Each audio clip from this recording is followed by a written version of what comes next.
안녕하십니까. 오늘은 요한복음 제21강을 공부합니다. 요한복음 21강은 요한복음 7장 53절에서 8장 11절까지입니다. 요절 말씀은 11절입니다. 대답하되 주여 없나이다. 예수님께서 이르시되 나도 너를 정죄하지 아니하노니 가서 다시는 죄를 범하지 말라 하시니라. 독일 단편 소설 중에서 다스 네츠, 그물이라는 소설이 있습니다. 이 소설의 배경은 이태리 섬 시칠리아라는 곳의 한 어촌 마을이었습니다. 이곳에 방금 결혼한 신혼부부가 살고 있었습니다. 그런데 남편은 어느 날 배를 타고 몇 달간 고기 잡으러 나갈 수밖에 없었습니다. 그런데 그 마을에 항해사 한 명이 있었는데 이 항해사가 이 부인을 유혹하기 시작합니다. 그리고 결국 죄를 짓고 맙니다. 이 여인도 오늘 성경 본문에 나오는 여인처럼 현장에서 붙잡혀 버립니다. 마을 촌장 집에서 재판이 시작이 됩니다.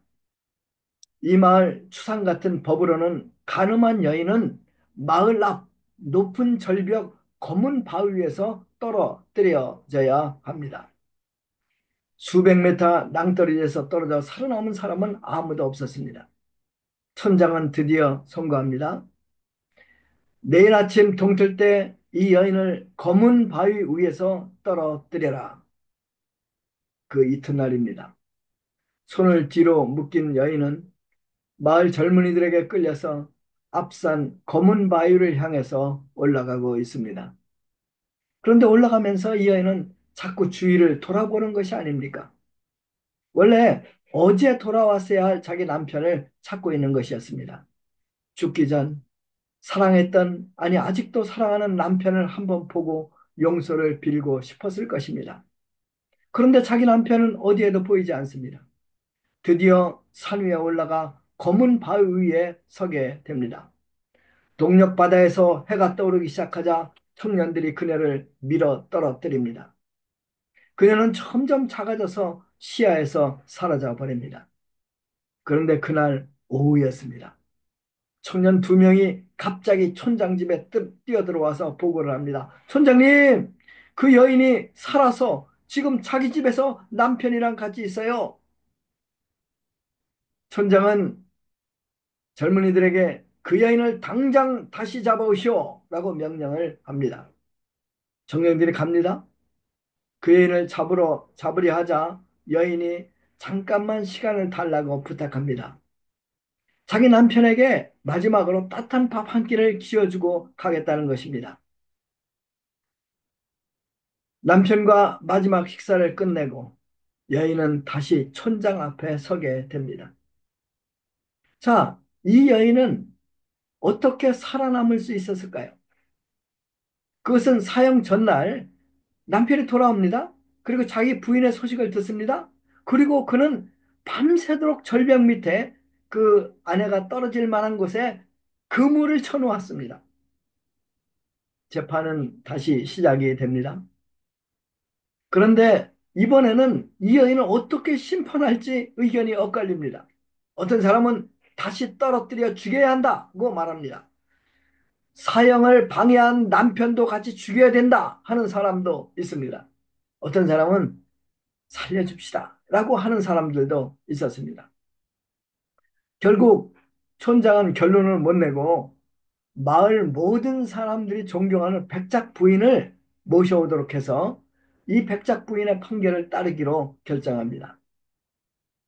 백작 부인은 자초지종을 듣고 드디어 판결을 내립니다. 이 여인은 살려야 합니다.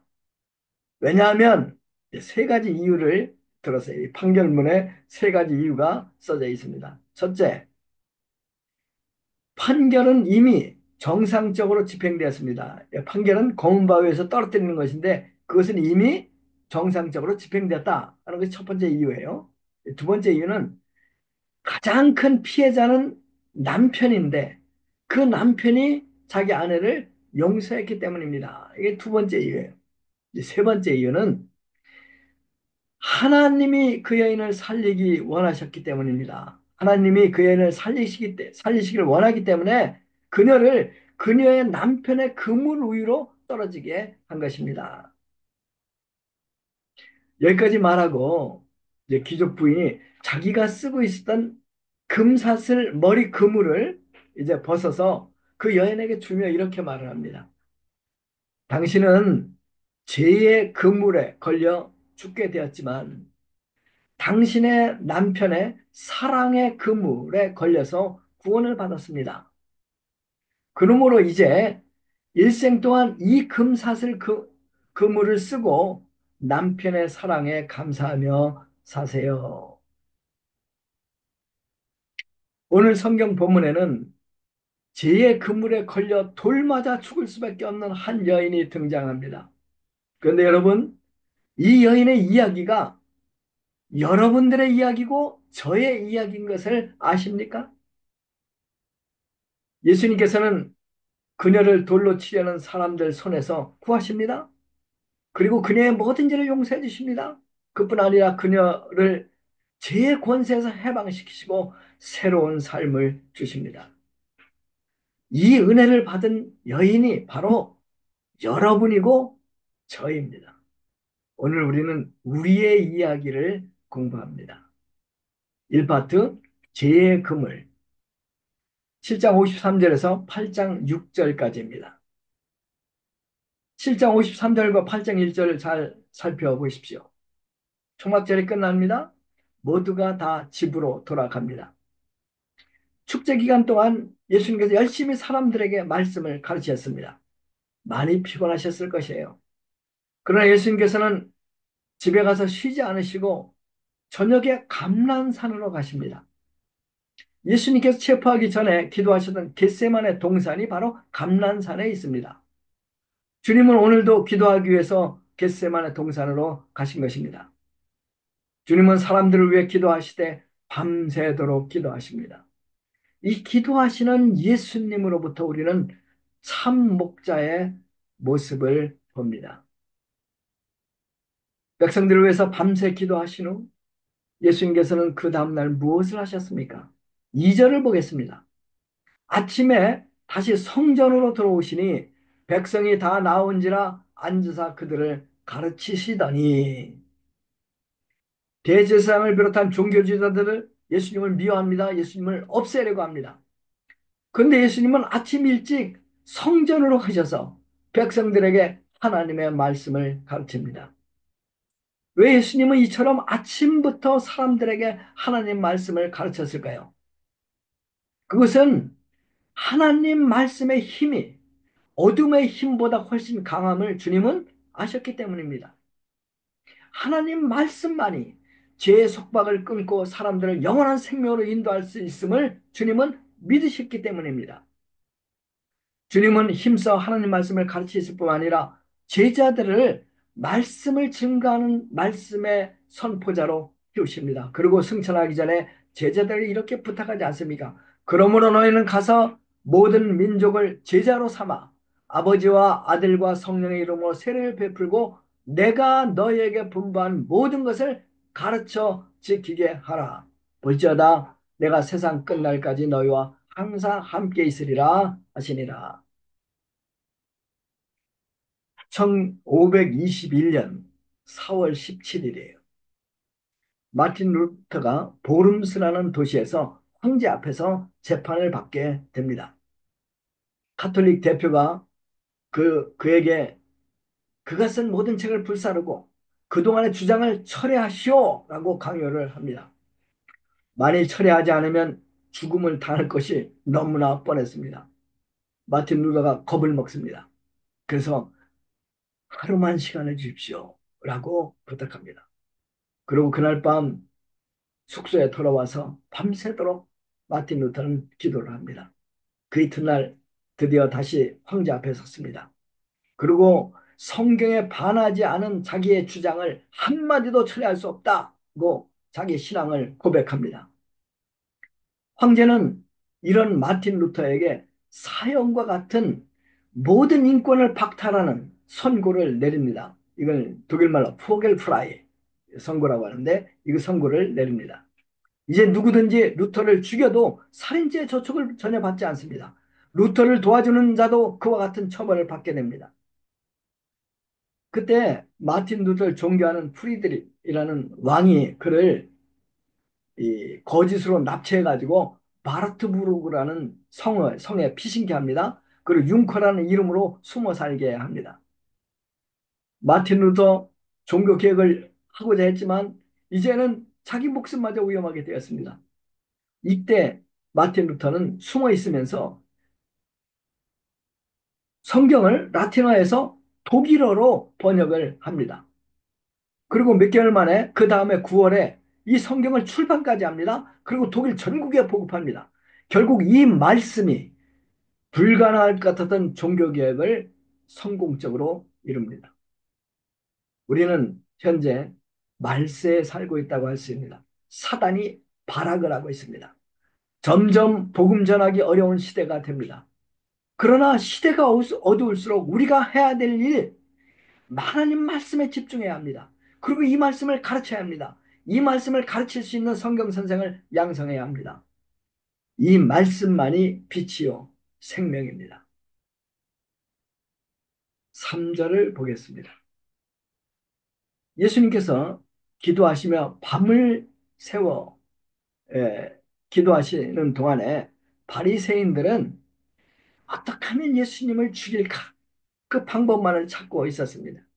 그러다가 간통한 여인이 현장에서 붙잡힙니다. 그러자 이 여인을 붙들고 끌고 성전으로 끌고 옵니다. 그리고 예수님 앞에 탁 세웁니다. 이제 그들은 예수님을 절대 벗어날 수 없는 함정에 빠뜨렸다고 기뻐했습니다.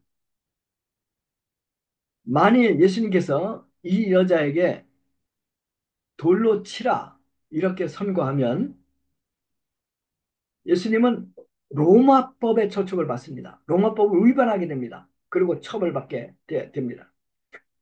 또 예수님이 만약에 이 여자를 보호하고 돌로 치지 말고 살려라 이렇게 한다면 모세의 법을 어기게 돼서 백성들로부터 돌 맞아 죽게 됩니다. 예수님께서 어떤 결정을 내리든 바리새인들은 그의 결정을 그를 죽이는 데 사용할 수 있게 되었습니다. 그들은 승리의 확신 가운데 기쁨으로 손을 비비고 있었습니다.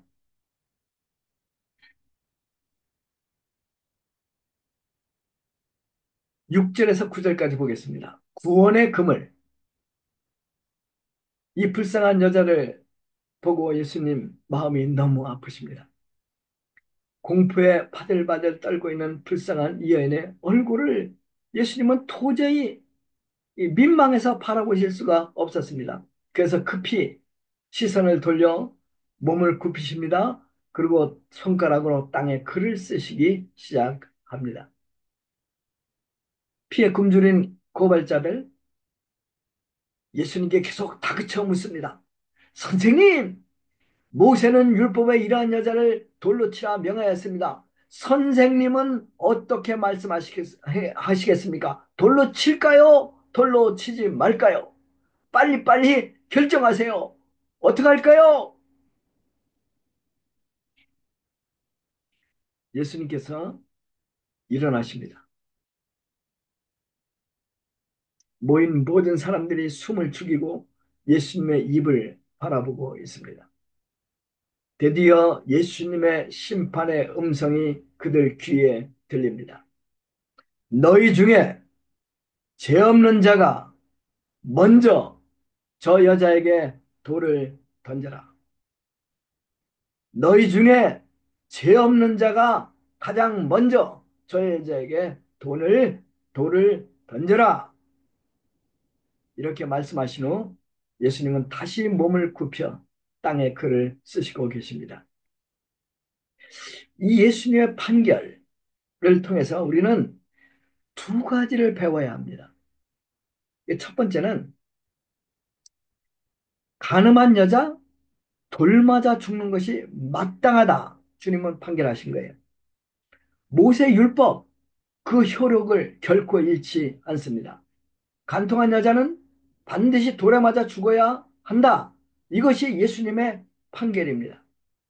예수님 절대 죄를 가볍게 여기지 않으십니다. 오히려 율법은 영원하며 모든 사람이 하나님의 거룩한 계명에 따라 심판을 받을 날이 올 것이라고 우리 주님은 선포하십니다. 도덕 변합니다. 드라마에서 불륜이 많이 미화되고 있습니다. 낭만으로 포장됩니다. 영화에서도 마찬가지입니다. 과거에는 동성 연애자들이 결혼할 수 있다는 것은 상상도 할 수 없는 일이었습니다. 그러나 오늘날 많은 나라에서 이것이 허용이 됩니다. 독일에서도 허용이 됩니다. 독일에는 동성 연애자 목회자까지 있습니다. 그러나 여러분, 도덕이 변한다고 하나님의 계명이 폐지되는 것은 절대 아닙니다. 예수님께서는 말씀하십니다. 마태복음 5장 18절, 진실로 너에게 이르노니 하늘과 땅이 없어지기 전에는 율법의 한 점이나 한 획도 다 없어지지 아니하고 다 이루어질 것이라. 모든 인간의 사상, 도덕, 행위는 하늘과 땅과 함께 사라져버립니다. 그러나 하나님의 절대적인 법은 사라지지 않습니다. 이것이 바로 왜 우리가 시대의 조율을 따라 살지 말고 절대적인 하나님 말씀에 따라 살아야 하는 이유입니다. 두 번째, 예수님의 판결, 의미는 죄 없는 사람이 죄인을 심판할 수 있다라는 것입니다. 예수님은 이 여인이 돌 맞아 죽을 죄를 지은 것을 인정하십니다. 그녀를 정죄할 수 있는 사람은 그러나 죄가 없어야 한다. 이렇게 말씀하시는 거예요. 죄 없는 사람이 있어요? 없어요. 모든 사람은 다 죄인입니다. 죄가 없으신 거룩한 분, 오직 하나님 아들 예수님 뿐이십니다. 그러므로 예수님 한 분만이 이 여인을 정죄할 수 있습니다. 구절을 보겠습니다. 예수님의 말씀이 지금 돌을 든 사람들의 마음 깊은 속을 서치라이트처럼 비추입니다. 예수님 말씀을 듣자 돌든 사람들이 자신을 살펴보기 시작합니다. 그리고 자기들 스스로 하나님의 진노를 결코 피할 수 없는 죄인임을 깨닫게 됩니다. 그들이 그토록 잊으려고 노력했던 자신의 과거의 죄가 기억되며 살아납니다. 침묵이 흐릅니다. 여기저기서 돌이 툭, 툭 떨어지는 소리가 들립니다.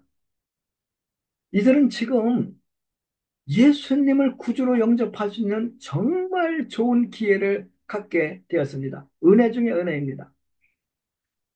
그들은 과연 그러면 이 기회를 사용하여서 구원의 길을 택했을까요? 아닙니다.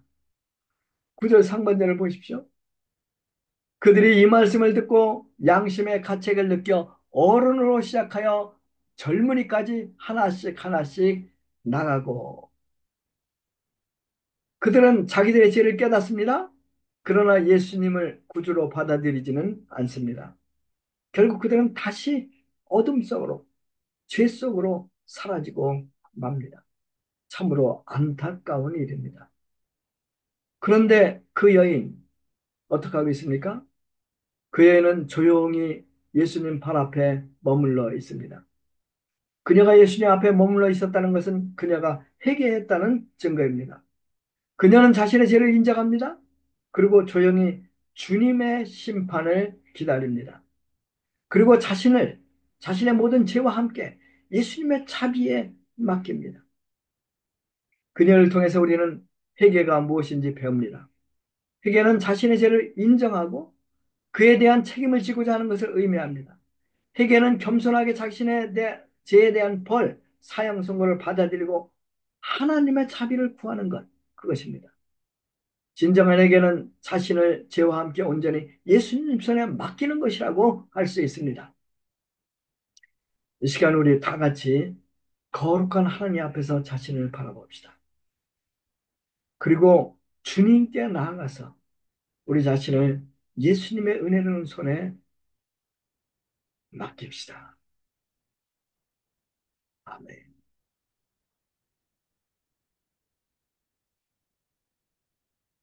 3파트 구원의 금을 10절에서 11절까지입니다.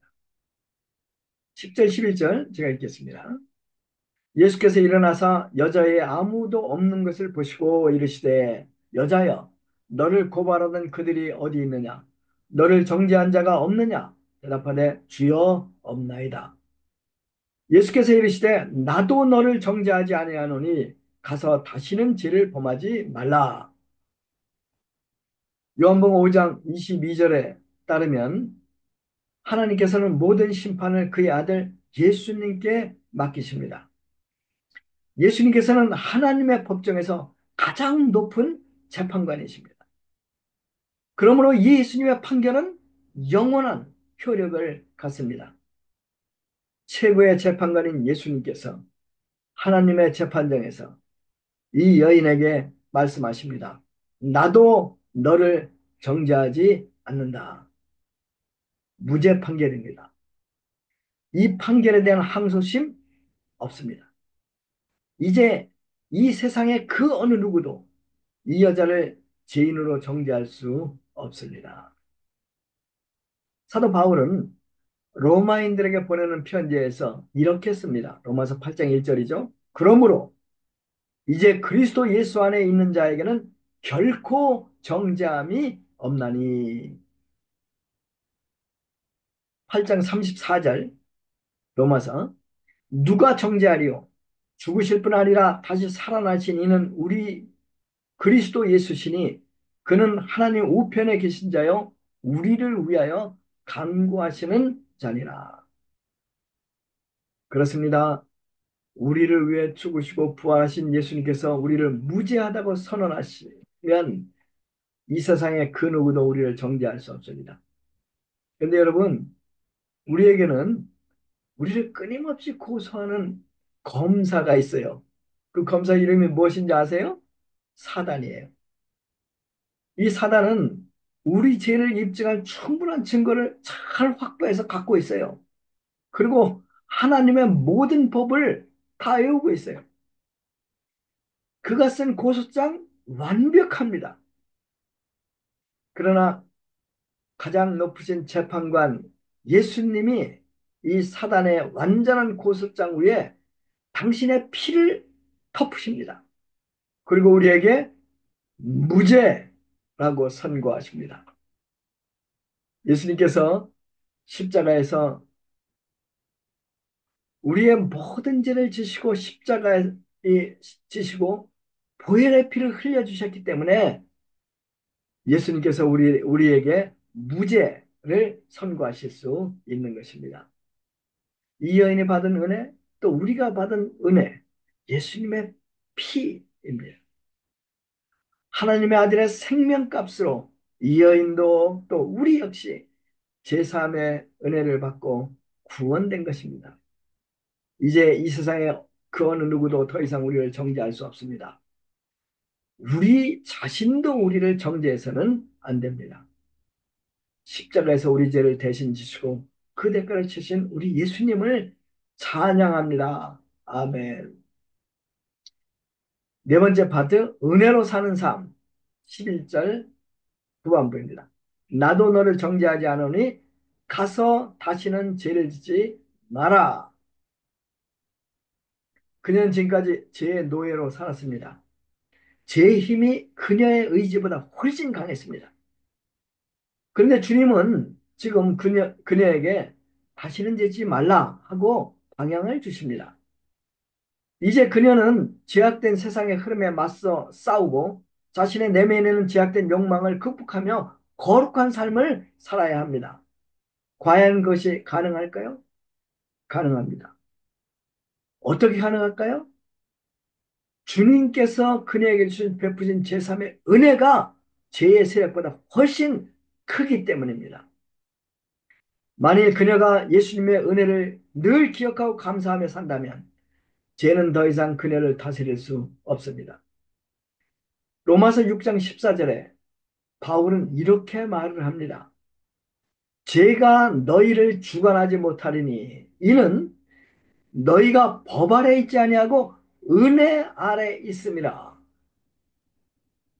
죄가 너희를 주관하지 못하리니 죄가 너희를 다스리지 못하리니 이는 너희가 은혜 아래에 있기 때문이다. 이렇게 말하죠.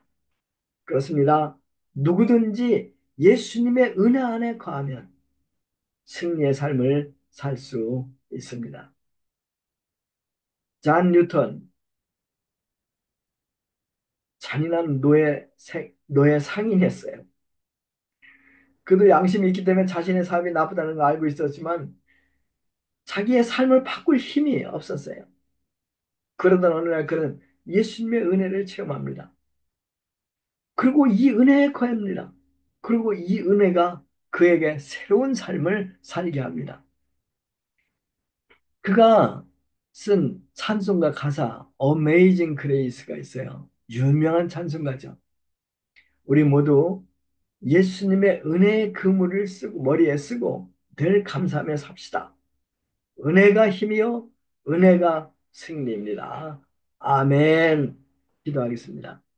주님, 돌 맞아 죽을 저희들을, 지옥에서 영원히 살아야 될 저희들을 불쌍히 여기시고 저희들을 위해서 십자가에서 피를 흘려주신 것을 감사합니다.